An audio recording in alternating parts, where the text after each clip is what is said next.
अध्यक्ष जी, नेता विरोधी दल और नेता सदन कांग्रेस की नोटिस पर नियम 311 के अधीन आपने इस मुद्दे को यहां पर इन्हें उठाने की अनुमति दी।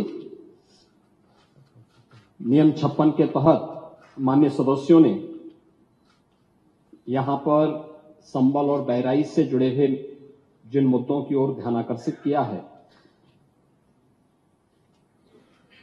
वो वास्तव में अपनी रुचि और अपने स्वयं के एजेंडे के अनुरूप ही उन्होंने अपने वक्तव्य को यहां पे रखा है। मुझे आश्चर्य होता है कि हमारे नेता विरोधी दल वरिष्ठ सदस्य हैं, इस सदन के माननीय अध्यक्ष भी रहे हैं और प्रदेश सरकार में मंत्री के रूप में भी उन्होंने कार्य किया है। एक लंबे समय से सार्वजनिक जीवन में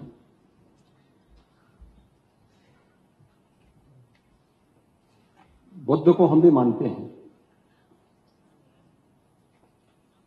लेकिन हमें इस बारे में भी जानना होगा कि एक लंबी परंपरा भारत की है और भारत की उसी परंपरा के अनुरूप भारत की विरासत और विकास के समन्वय के साथ ही सरकार कार्य कर रही है।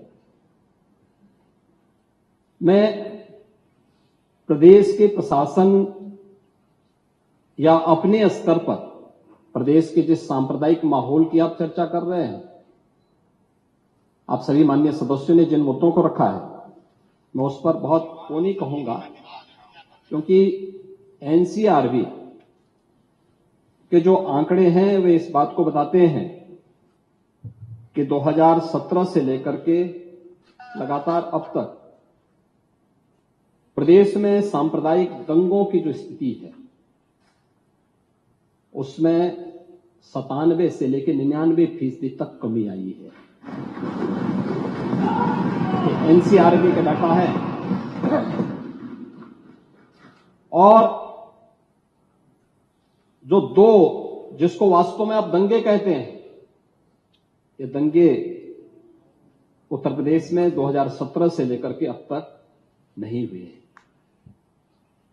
और मैं वही आपके पिछले कार्यकाल के दौरान बताता हूं, 2012 से 2017 के बीच में, ये भी एनसीआरबी के ही डाटा है, प्रदेश में 815 सांप्रदायिक दंगे हुए और 192 लोगों की मौत उसमें हुई।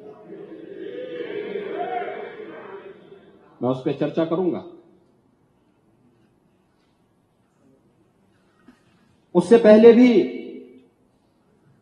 2007 से 2011 के बीच 616 ऐसे सांप्रदायिक घटनाएं हुई हैं जिनमें 121 लोगों की मौत हुई। महोदय, जो बात यहां पर माननीय सदस्य इकबाल महबूब ने संबल के बारे में लिखा, माननीय सदस्य कुंवर रघुराज प्रताप सिंह जी ने यहां पर यह बात बहुत स्पष्ट की कि हम तथ्यों को छुपा करके कब तक जनता को गुमराह करेंगे। हर व्यक्ति जानता है कि माननीय न्यायालय के आदेश पे सर्वे का कार्य हो रहा था और सर्वे हो रहा था।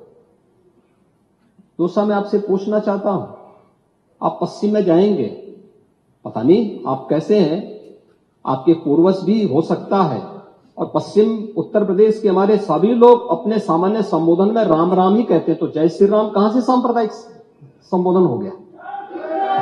कहां से सांप्रदायिक संबोधन होगा? हमारे यहां हम जगते हैं, राम ही राम बोलते हैं, मिलते हैं, राम राम का संबोधन होता है, और अंतिम यात्रा में विदा करते हैं तब भी राम नाम सत्य है ही बोलते हैं। राम के बगैर तो हमारा कोई काम ही नहीं है। और अगर जय श्री राम किसी ने बोली दिया तो इसमें उत्तेजना का मतलब, ये नियत आप समझ सकते हैं। उस नियत को। ये चढ़ाने वाला नहीं है, ये चढ़ाने वाला नहीं है, ये चढ़ाने वाला नहीं है। एक दूसरा, आपने कुंदरकी की जीत को वोट की लूट बताया। आप एक सदस्य का अपमान कर रहे हैं। आपके सदस्य की तो जमानत जब्त हो गई वहां पे। और क्या ये सच नहीं है? इस समय तो आज डिजिटल मीडिया का है।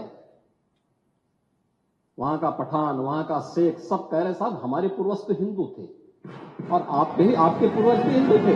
क्या ये सच नहीं है? और क्या ये सच नहीं है कि ये देशी और विदेशी मुसलमानों की आपसी भिड़ंत है जो वर्षों की लड़ाई को लेकर के वहां चल रहा है? आप लोग सच पे पर्दा डालने का प्रयास कर रहे हैं, लेकिन एक चीज आप नोट करना कि सूर्य को, चांद को और सत्य को बहुत देर तक छुपा कोई नहीं सकता है, और सत्य जरूर सामने आएगा। और उसी सत्य के बारे में कहा जा रहा है। नेता प्रतिपक्ष कह रहे थे कि वहां की स्थिति ऐसी है कि अगर मंदिर आ भी जाएगा, मंदिर बन जाएगा। मैं कहता हूं, ये तो बाबरनामा भी कहता है कि हर मंदिर को तोड़ करके एक ढांचा खड़ा किया गया। आप तो एक श्रेष्ठ ब्राह्मण कुल में आपने जन्म लिया है। आप तो भारत के पुराणों की परंपरा पर विश्वास करते हैं। हमारा पुराण भी इस बात को कहता है कि भगवान विष्णु, श्री हरि विष्णु का 10वां अवतार संबल में ही होगा, उसी संबल में होगा।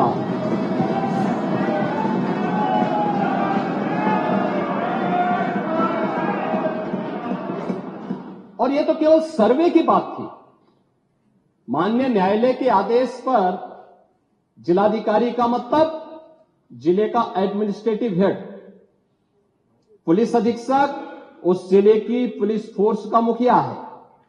इनका दायित्व है कि शांतिपूर्ण तरीके से किसी सर्वे के कार्यक्रम को वहां पे संपन्न करना, माननीय न्यायालय के आदेश को अक्षरशः अनुपालन करना।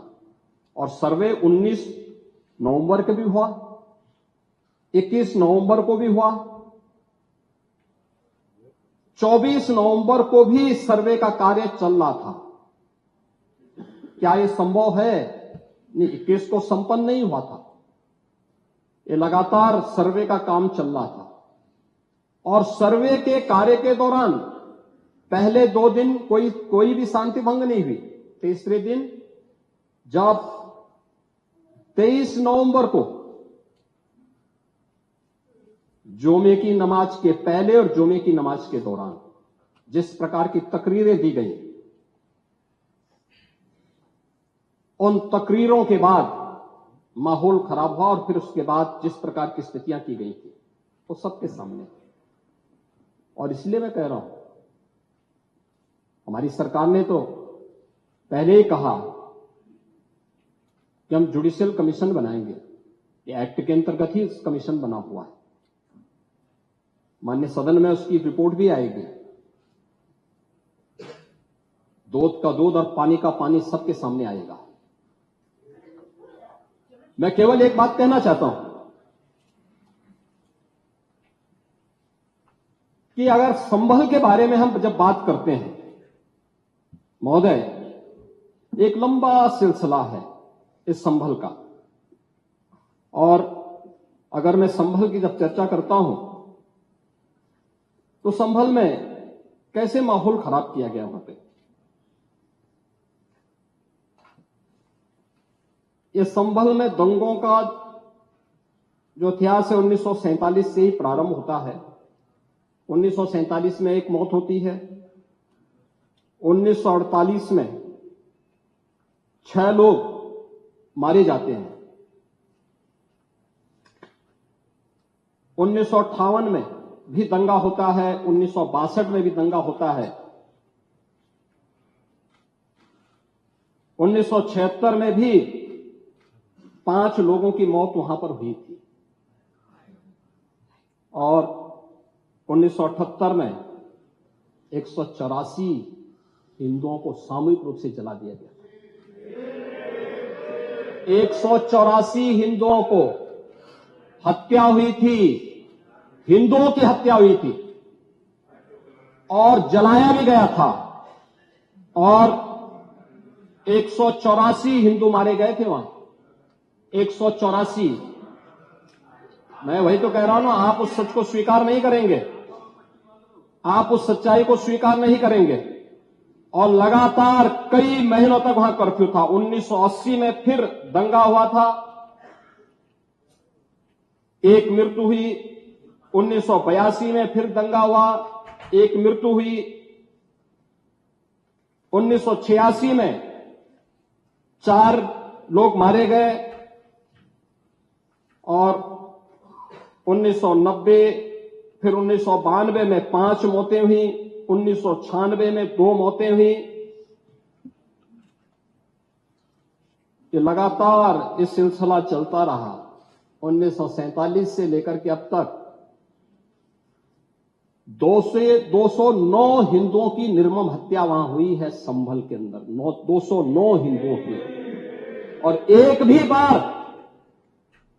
भी बार किसी ने उन निर्दोष हिंदुओं के लिए कभी 2 शब्द नहीं कहे, उनके प्रति, उन परिवारों के प्रति संवेदना के शब्द नहीं कहे।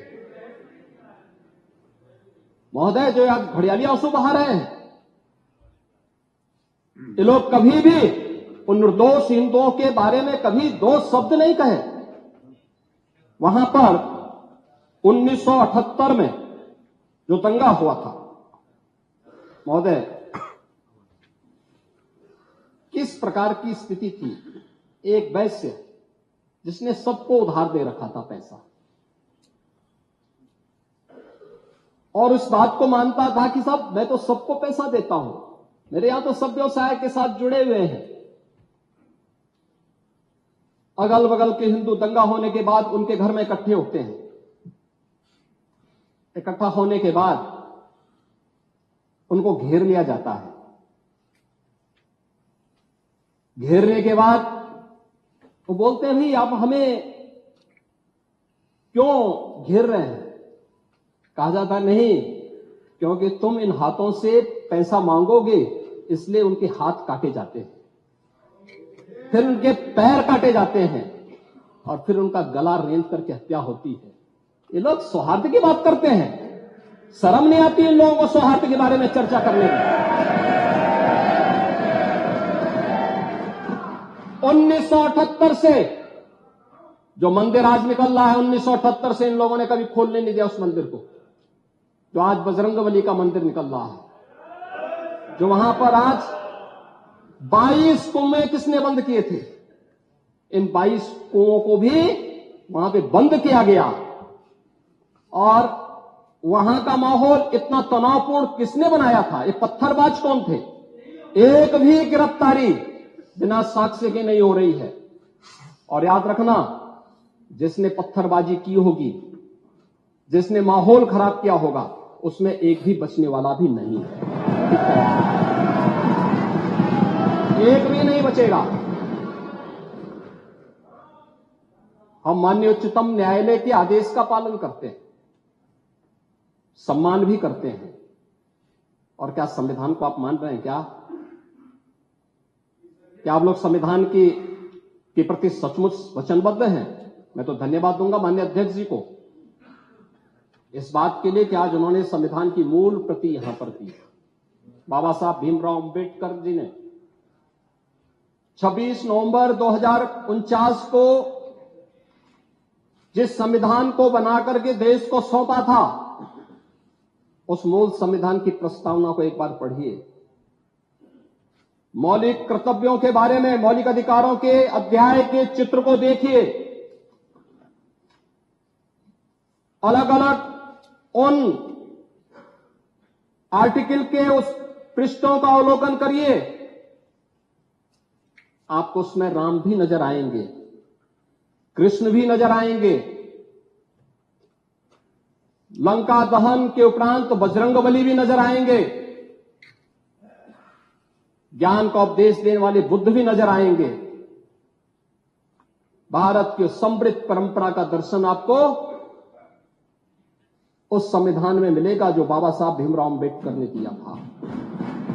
लेकिन उस मूल संविधान में कहीं भी धर्मनिरपेक्ष या पंथ निरपेक्ष या फिर समाजवाद शब्द नहीं है। और ये आप सबकी आंखों को खोलने वाला होना चाहिए। आप लोग संविधान में बदलाव की बात करते हैं। जिन लोगों ने संविधान का गला घोंटा, उनका पिछलग्गू बन करके केवल सत्ता हथियाना चाहते हैं, जनता की आंखों में धूल झोंकना चाहते हैं। ये नहीं हो सकता। ये देश आपको नहीं करने देगा और वह प्रति आपको दी गई है, आप उसका अवलोकन करिए। और मैं नेता विरोधी दल को इसलिए बोलना चाहता हूं, बुद्ध ने करुणा और मैत्री का संदेश उस कालखंड में दिया था जब विदेशी हमले होने शुरू हो गए। लेकिन उससे पहले राम ने कहा था, निस्सरहीन करो मई भुज उठाए प्रणकीन। उससे पहले भगवान कृष्ण ने भी कहा था, परित्राणाय साधूनाम विनाशाय च दुष्कृताम। और हम तो राम और कृष्ण को ही मानते हैं, बुद्ध पर विश्वास करते हैं, उन्हीं को आदर्श मान करके हम लोग कार्य करते हैं। शासन पद्धति एक भी इंच इधर उधर नहीं करते इसकी जगह। और इसीलिए मैं आपसे कहने के लिए आया हूं, संबल की घटना या कुंदर की कीजिए, जैसे ही आपकी खटाखट की असलियत सामने आई, जनता ने कहा सपा चक। उपचुनाव में 9 में से 7 तो भारतीय जनता पार्टी और एनडीए गठबंधन जीता है। और यही नहीं, सीसामऊ और करहल, याद करिए 2022 में समाजवादी पार्टी ने करहल में 70,000 से लगभग 67,000 से जीती थी। इस बार वह मात्र 13-14 तक आ गई है। और भी चच्चू थोड़ा वहां पे कृपा कर लिए, नहीं तो वहां भी सपा चढ़ तय था। अगली बार होगा, अगली बार होगा चच्चू। अरे आप चिंता मत करिए, अगली बार, अगली बार सीसामऊ में भी बाल बाल बच गए। अगर आप ये वीडियो YouTube पर देख रहे हैं तो हमारे चैनल को सब्सक्राइब करें और बेल आइकन को दबाना ना भूलें। अगर आप Facebook पर ये वीडियो देख रहे हैं तो हमारे पेज को लाइक करें।